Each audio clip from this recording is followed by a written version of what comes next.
There's something that I've heard over and over again that would literally drive me nuts. If I can do it, so can you. Have you ever heard that and thought, this person has no idea? It's not the same for me. I'm different. They don't know what I've gone through or what I'm going through. I've had all these thoughts. And if you're like me, your brain will look at the situation and try to reinforce those thoughts.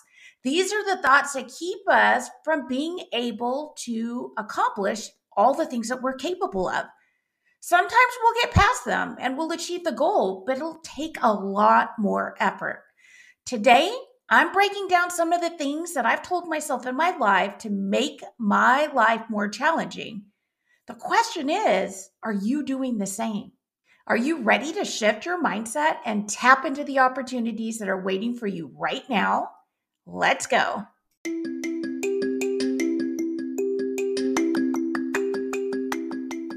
Welcome to the Creating Clarity podcast, where we talk about clearing the fog, shifting our focus, and uncovering opportunities that are hidden right in front of us. I'm your host, Dr. Liz Aguirre. Before I begin, I must emphasize that this work is separate from my professional medical work and does not represent medical advice or opinions of any specific organization. I hear this all the time. But before I jump into that, what does cliche even mean? I'm serious. There are a lot of words I don't know, and people saying things are so cliche all the time, I didn't even know what that meant. So, you might be thinking I'm joking, but I'm not. There's a lot of words I don't know. My vocabulary is pretty limited. And a few years ago, as an example, someone told me at work that another physician was my adversary. I replied by saying, "Oh, really? Why do you say that?" And when he proceeded to explain and give the rationale, I still couldn't figure out what adversary meant. So after a few moments, I interrupted him and said, "Oh, I'm so sorry. I have to answer my text to my husband." So then I turned around, I quickly opened the dictionary app on my phone and discovered that the word adversary meant opposing force. He was saying that this other person was my opponent. I couldn't believe it. I spent a lot of time collaborating on projects with this person and I had no idea. It just didn't make sense to me. How could I not know this? So I picked up my jaw from the ground and then I turned around and I said, "I'm so sorry. You can proceed now." And then I could listen to the conversation and figure out how to respond. Anyway, all that to say, the word cliche is a noun that means something is commonplace because of overuse. Now I get it. Armed with that definition of cliche, I can officially say that I thought the phrase, "if I can do it, so can you," is so cliche. Was so cliche. I don't quite believe that anymore. But I did at the time because I didn't believe it, not for a minute. And rightfully so. I'm around a lot of really successful doctors and entrepreneurs now. When I say that I'm around them, I mean I'm on similar Facebook groups together. They'll friend request me or I'll friend request them. Then we see each other's content and feed each other positive growth and let each other know what we've done and what we've accomplished. And then after a while, I continue reading and ask myself, how can I get to that next step? So, anyway, I hear it all the time. If I did it, so can you. That's what a lot of successful people say. But trust me, I'm not smart like you. They all say the same thing. I'm not smart. So if I can do it, you can do it. Oh, trust me, you're smarter than me. And they'll also say, if you went to medical school, you can do this. Well, I hear those statements and my brain always takes me back to the same conversation. Hello, yes, we both graduated from medical school and residency, but here's what you don't know about me and why you're wrong. For me, medical school was extremely hard. I'm sure it was way harder for me than it was for you. Anyway, I know that's probably my opinion and it's probably not true, but that's what my brain was telling me. I also know how hard medical school was for me. My roommate would cram for 2 days right before the test and she would ace it every time. Meanwhile, I would pack my lunch and dinner every day. I'd sit in class all day long, camp out at the library till about 11 p.m., get home, shower, get in bed, and start over the next day. All of that to barely pass my classes. Oh, and sometimes I didn't even pass. My first year of medical school, I failed biochemistry. or was it chemistry? It was one of those. I don't even remember. But one of those, I failed. I failed the class. And instead of taking a break during the summer and recovering from that first brutal year of medical school, I was in class all over again, spending the evenings all over again studying just to barely pass that summer class. So then I got back to my second year of medical school and my confidence was definitely shaken. But I told myself, I don't care what it takes, I am not going to give up. But other proof I had that if I could do it, so could you didn't apply to me was the fact that I probably got into medical school because of affirmative action.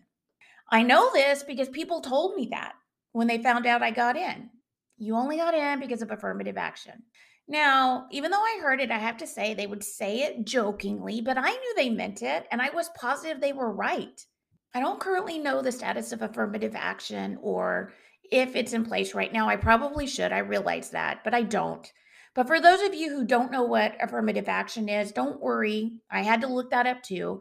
Affirmative action refers to a policy that was aimed to increase workforce and education opportunities for underrepresented parts of society. That's me, a Hispanic female who had no business being in medical school. Not only that, my GPA wasn't high at all. I don't remember exactly what it was, but it was like a 3.2. Of course, I would never tell other pre-med students that's what it was. I told them it was 3.7, 3.8, because I knew that was the average to get into medical school. And I know many of my med school classmates had 4.0s getting in. I didn't. I had like a 3.2. I had to do a ton of volunteer work, medical research, and other things to prove that I was worthy of getting into medical school because my GPA wasn't going to prove that. When I was in medical school, my first year, a PhD student interviewed me, and this is when I found out that less than 1% to 2% of doctors were Hispanic females. I could have made this mean that I was special, that I was smart, that I was going to change the world in some way, but instead I made it mean that I didn't belong there, and it made me worry all the time. I would worry that they would find out that I wasn't smart enough, and even worse, I would spend all this time, money, and effort and fail out. After all, I only got in because of affirmative action, right? There's a big push for diversity in various different industries, including medicine. Despite this, the numbers of Hispanic females in medicine right now remains low. I just got lucky. On top of all that, was I even really a real Hispanic? Have you ever heard me speak Spanish? No, there's a reason for it. It's not good. My Spanish is no bueno. My dad grew up in the valley and he tells us that he wasn't allowed to speak Spanish. They would hit him on the hand because he was told that he had to have good English and he had to basically speak well to get ahead. And the Spanish would create a barrier to that. So he was swatted on the hand. He didn't want us to fall into that trap. On top of that, he took it a step further.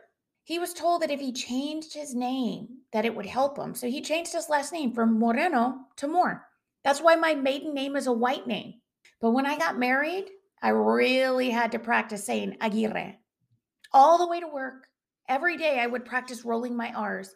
Aguirre, Aguirre, Aguirre. All that to come full circle and pronounce my name Aguirre. Guess what? Guess what that did? It made me an outsider. It made me an outsider to the white people because of how I look. And it's made me an outsider to the Hispanic race because I'm not a real Hispanic. I don't even speak Spanish and I don't pronounce my last name Aguirre. But those are all just thoughts. Do white people really see me as an outsider? Do Hispanic people really see me as an outsider? I don't know. Probably not. Or maybe they do, but does it even matter? The last example I'll give about why this phrase doesn't apply to me is because I'm not like other doctors. During my medical training, when we were on the hospital floors, we would stand outside of the patient's room and we would get pimped. That means they asked us tons of questions to see if we knew what diagnosis was linked to these signs and symptoms, what tests we needed to order, and how to treat the patient. When it was my turn, when they would ask me questions, I would immediately freeze. I'm sure that my face would turn beet red and I would squeak out the wrong answer most of the time. If I squeaked out anything at all, I was terrified to be called on because the wrong answer was sure to come out if it came out at all. Not only did it come out wrong in the hospital, it came out wrong on tests too. I failed my first board certification. I went on to pass a second time, and I've even passed again 10 years later for my recertification exam. But the important point to prove that that cliche statement, if I can do it, so can you, to prove that that statement doesn't apply to me is the fact that I failed my first certification exam. Now, that wasn't a surprise to me because I've scored like the 15th to 20th percentile in exams my entire life. I also failed my board prep exam during residency and I got put on probation. Now, every single time I have to fill out a credentialing packet to work as a physician, I have to explain that I was on probation and why. How do you think that makes me feel to have that constant reminder of that failure? Not confident, that's for sure. So, why am I telling you all of this? For someone to give me a talk and say, if I can do it, so can you, they're making assumptions that they've been equally challenged and are equally not as smart as me. And that's just not true. Or is it? Do you see what's wrong with that statement that I just said? And do you see what's wrong with all these stories that have filled my head for years? Number one, how do I know that they haven't been equally challenged? I don't. In fact, they probably have. They've had struggles all along and they've had failures. They might not be the same as mine, they might be different, but they have their own. And so do you. So if your brain is already trying to mount a response about why you are different from me and why it's just not true for you, don't let your brain do it. Don't let it keep feeding you those lies. Number two, I've sat in that space telling myself all the reasons that this doesn't apply, and I was clearly wrong. I just couldn't see. I was overwhelmed by insecurity and fear. Now I can see more clearly. I'm still scared. I'm still insecure. I still have thoughts that I'm not smart enough or I'm not good enough, but those are all limiting beliefs. Every day I create affirmations for myself and I look at my reminders. One of my reminders is that cliche statement that I started off with that used to annoy me all the time. If they can do it, so can I. I remind myself that fear is normal and expected. I remind myself to go with what I feel is right and not what I think because my brain is going to try to convince me otherwise. What do I feel in my heart? There's one thing I know with absolute certainty. I won't let my struggles be for nothing. The feeling inside of my heart right now is pulling me to help others. I feel sad for those who haven't had the help I have had because I know how hard it is. I feel confident that people need to hear my story. And yes, I'm getting emotional right now because it is hard for me to put myself out there. But my lesson today is simple. You only need to remember one thing. Stop wasting your time and energy reminding yourself of how bad or undeserving you are or how not smart you are. We can come up with a million reasons why we're not good enough and why we are different. Instead, I want you to start looking at what you have to offer the world. Yes, you are different. Yes, you are unique, but that's what makes you special. And that's what makes you perfect for whatever it is that you have been wanting to go after, but you haven't. So here's how you're going to do it. You're going to sit down, you're going to carve out some time, and you're going to write down a list of all the accomplishments you've achieved, all the things that you know, all the things that make you awesome, the promotions you've had, the well-deserved pay increase that you've earned, the businesses you've started, the books you've written, what you've taught others, the awards you've earned. How have you already helped others and served the world? What have people told you that you do well, that you're good at? How do people say you've helped them? All of those things will be your proof that if they can do it, so can you. I'm serious. Write the list. When your brain takes you back to thinking you're not good enough, just gently talk to your brain and say, "Oh, there you are, negative thoughts. I've been waiting for you. I knew you were coming. You always do."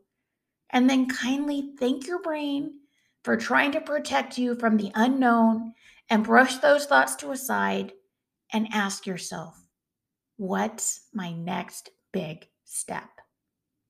Read your list of qualifications and accomplishments. Build yourself up and then start. Start right now before you change your mind.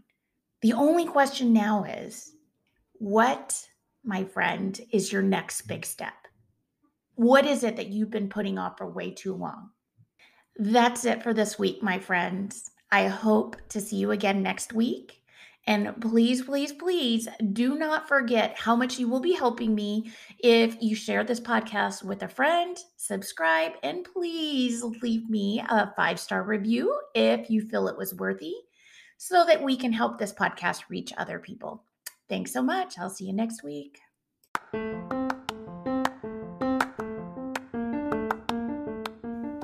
Thanks for listening. Make sure you hit subscribe so that you won't miss the next episode. And if you like this episode, please share it with a friend and give me a 5-star review so that I can reach more people. I'll see you next week.